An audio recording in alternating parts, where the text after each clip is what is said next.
Handbag ঝুলন্ত storage ব্যাগগুলো দারাজে ঢুকে দেখি এরকম, তো ভাবলাম আমি নিজে একটা বানিয়ে নেই, দেখি পারি কি না। তো এরকম হয়েছে আমার এই ব্যাগগুলো। এভাবে সাজিয়ে রেখেছি। এটা যে দুইটা সাইড আছে, দুই সাইডে ব্যাগ রাখা যায়। আর এটা আলমারির ভিতরে এইভাবে বন্ধ করে রাখলে এটা খুব সুন্দরভাবে সেটিং হয়ে যায়। এটা বাইরে থেকে বোঝার উপায় নেই যে ভিতরে এরকম একটা সিস্টেম আছে। তো এইটা আমার খুব দরকারি ছিল। আমার অনেকগুলো ব্যাগ রাখার মতো কোনো জায়গা ছিল না, যার জন্য আমি এটা বানিয়ে নিয়েছি। তো প্রথমে আমি দেখাই যে আমি এটা কিভাবে এবং কি দিয়ে বানিয়েছি। তো প্রথমে আমি একটা শপিং ব্যাগ নিয়েছি। তো শপিং ব্যাগ এটা নিয়েছি, এই সাইডে আছে হলো 16 ইঞ্চি আর আরেক সাইডে আছে 19 ইঞ্চি। তো বড় সাইজের এই ব্যাগটা, তো দুই সাইডটা আমি এভাবে কেটে নিলাম যাতে এভাবে খুললে বড় হয়ে যায়।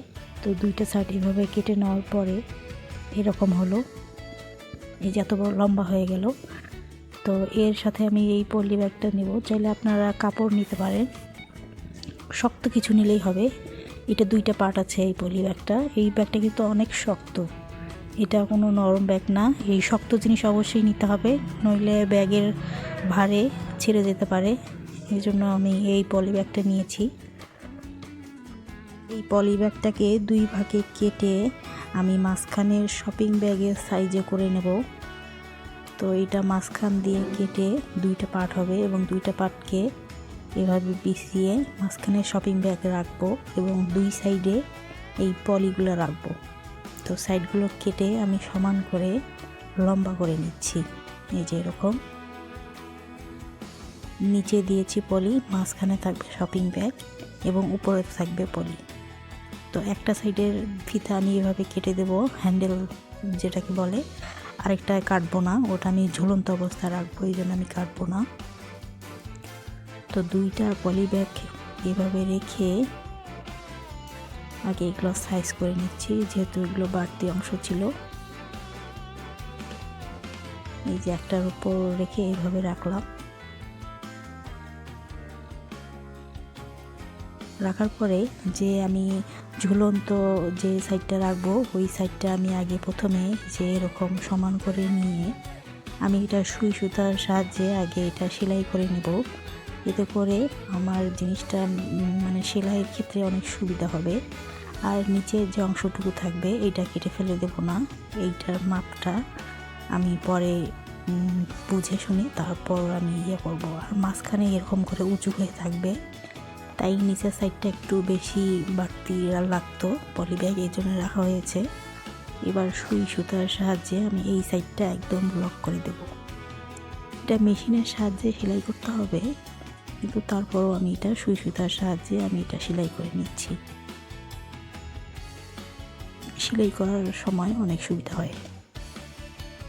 এরপর এইটা হয়ে যাওয়ার পরে আমি মাঝখানে যে অংশগুলো পার্ট পার্ট করে দিব, তো সেই পার্ট পার্টগুলোর সাইজগুলো আমি সাইড পেনের সাহায্যে সমানভাবে দাগ কেটে নেব। তিনটা পার্টেরই সমান করে দাগ কাটতে হবে। তো আমি প্রথমে স্কেলের পুরাটাই মাথা থেকে ধরে নিচ পর্যন্ত 12 ইঞ্চি করে এরকম করে সাইড পেনের সাহায্যে আগে পলি ব্যাগটা এভাবে দাগ দিয়ে নিলাম। আমি এখানে তিনটা পার্ট করব, তাই দুইটা করে দাগ দিয়ে নিলাম।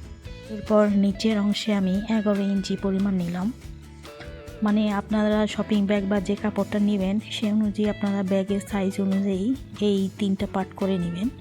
আমার ব্যাগের সাইজ অনুযায়ী যে অনুযায়ী লাগে আমি সেভাবে পার্ট করে নিচ্ছি। তো প্রথম পলিতে এভাবে সাইন পেন দিয়ে দাগ দিয়ে নিয়েছি। তো বোঝার সুবিধার্থে শপিং ব্যাগে আবার এরকম করে একটা দাগ দিয়ে নিলাম। শপিং ব্যাগে দাগ কাটার পরে আবার এটা উল্টিয়ে আবার পলি ব্যাগে সেম একইভাবে দাগ দেবো। তার মানে মাঝখানের যে পার্টগুলো থাকবে সে পার্টগুলো সমানভাবে দুইটা পলিতে এবং মাঝখানে শপিং ব্যাগে সমানভাবে যেন দাগটা হয় আর কি। ভিডিওটি দেখলে বুঝতে পারবেন কিভাবে দাগ দিয়েছি।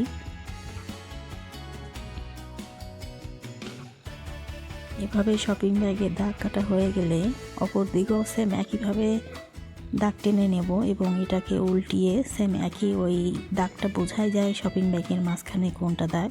তো সেই অনুযায়ী আমি পলি ব্যাগে পলির উপরে এভাবে আমি দাগ দিয়ে নিচ্ছি।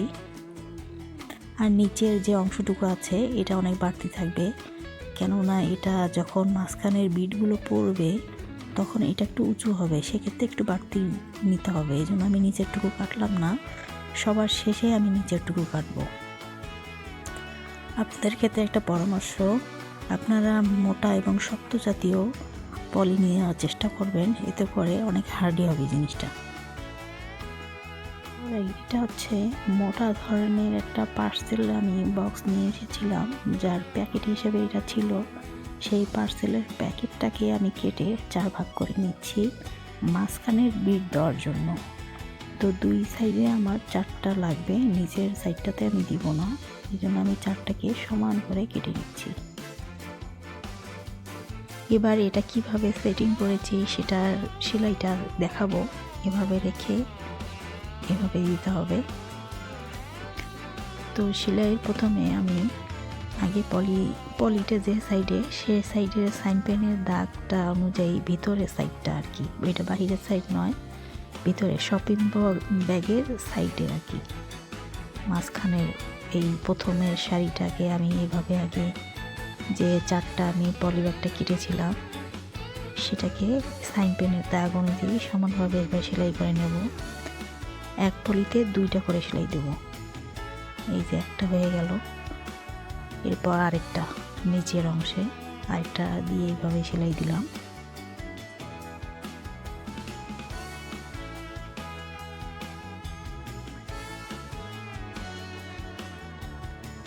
এই যে সেলাই হয়ে গেল। এবার আরেক মাথা, এই সাদা পলিটার আরেকটা মাথা শপিং ব্যাগের সাইডে আর কি লাগাবো।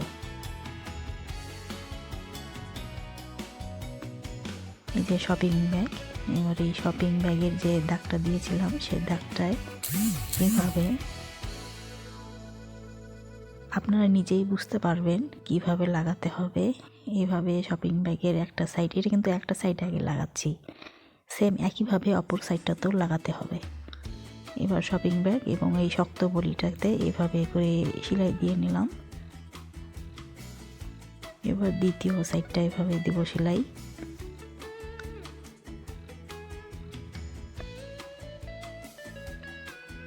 সাবধানে সেলাই দেবেন, নইলে পলিথিনগুলো ছিঁড়ে যেতে পারে। এভাবে 2টা সাইড এভাবে সেলাই হয়ে গেলে নিচের যে অংশটা আছে এই অংশটা সুন্দর করে সেলাই করে নেব। ভাঁজ করে দিয়ে সেলাই করতে পারেন, চাইলে সোজাভাবে সেলাই করতে পারেন। তো আমি ভাঁজ করে সেলাই করে দিচ্ছি কেমন হয়। সাইডে সেলাইয়ের পরে যে মাথার সাইডটা যে ঝুলন্ত অবস্থা থাকবে সেই সাইডে 2 ইঞ্চি বরাবর করে সেলাই দিতে হবে। একটু মাথার দিকে যে আমি হাত দিয়ে সেলাই দিয়েছিলাম ঠিক ওই বরাবর একটা সেলাই দিবেন, তারপর 2 ইঞ্চি গ্যাপ দিয়ে আবার একটা সেলাই দিবেন। মাঝখানেরটা একটু ফাঁকা থাকবে, এই যে এরকম। এই যে আমার লাস্ট ফিনিশিং, এই যে এরকম হয়েছে। এই যে একটা সাইডে যে এরকম হয়েছে, এটা 2টা সাইডই সেম একইভাবে হয়েছে। যে নিচেরটা আমি একদম সেলাই দিয়েছি, এখানে আমি কোনো সাদা রঙের দিইনি। আর এই যে একটা আলমারি, এই আলমারিটা ভিতরের সাইড, ছবিগুলো ইগনোর করবেন। তো আলমারির একদম উপরে আমি একটা তার কাটা লাগিয়ে নিচ্ছি, একদম শক্ত করে লাগাতে হবে। এরপর আমি যেটা বানিয়েছি সেটা এখানে লাগিয়ে দেব। 2টা সাইডই সেমভাবে হয়েছে, এখানে ব্যাগ রাখলে পরে একদম ঠিক হয়ে যাবে যেরকম। এবার এটাকে ঝুলিয়ে আমি এর ভিতরে ব্যাগ রাখবো। তো তার আগে এই যে একটা পাইপ, এই পাইপটা অনেক শক্ত, চাইলে আপনারা কাঠ, চিকন টাইপের কাঠ, আমি যে মাঝখানে যে একটু ফাঁকা রেখেছিলাম সেই ফাঁকা বরাবর এইটা আমি দিয়ে দিলাম, যাতে করে যখন ভারী হবে তখন এটা প্রোটেকশন দেবে। এই পাইপটা কিন্তু অনেক শক্ত। এরপর আমার এই ব্যাগটা, এটা আমি সুন্দর করে রাখবো যাতে করে ভাঁজ না হয়ে যায়, সুন্দরভাবে থাকে। এই যে এরপর এই ব্যাগটা আমি বানিয়েছি, এই ব্যাগটাও আমি বানিয়েছি। এই 2টা ব্যাগে আমি এভাবে রাখলাম। এরপর আরেকটা ব্যাগে হয়ে রাখলাম এবং ব্যাগের এই যে এই ব্যাগটাও আমি বানিয়েছি। এবার এই ব্যাগটার পিছনের সাইডে যে 3টা পার্ট আছে সেই 3টা পার্টের মাঝখানটাতে রেখে দিলাম। এবার বন্ধ করে দেখাচ্ছি। এই যে এই ব্যাগটা পিছনে দেই, কেননা লাগছিল নিচের বেডটাতে। তো এভাবে লাগিয়ে এই যে একদম লেগে গেছে। এরপর আমি নিচের যে অংশটুকু আছে এতটুকু কেটে ফেলে দেব। আগে কাটিনি এই জন্য যে যদি কম বেশি হয়। তো এইভাবে আমি কেটে ফেলে দিয়ে ব্যাগগুলো রেখে আবার লাগিয়ে দেখাচ্ছি। এই যে একদম লেগে যায়, বোঝাই যায় না।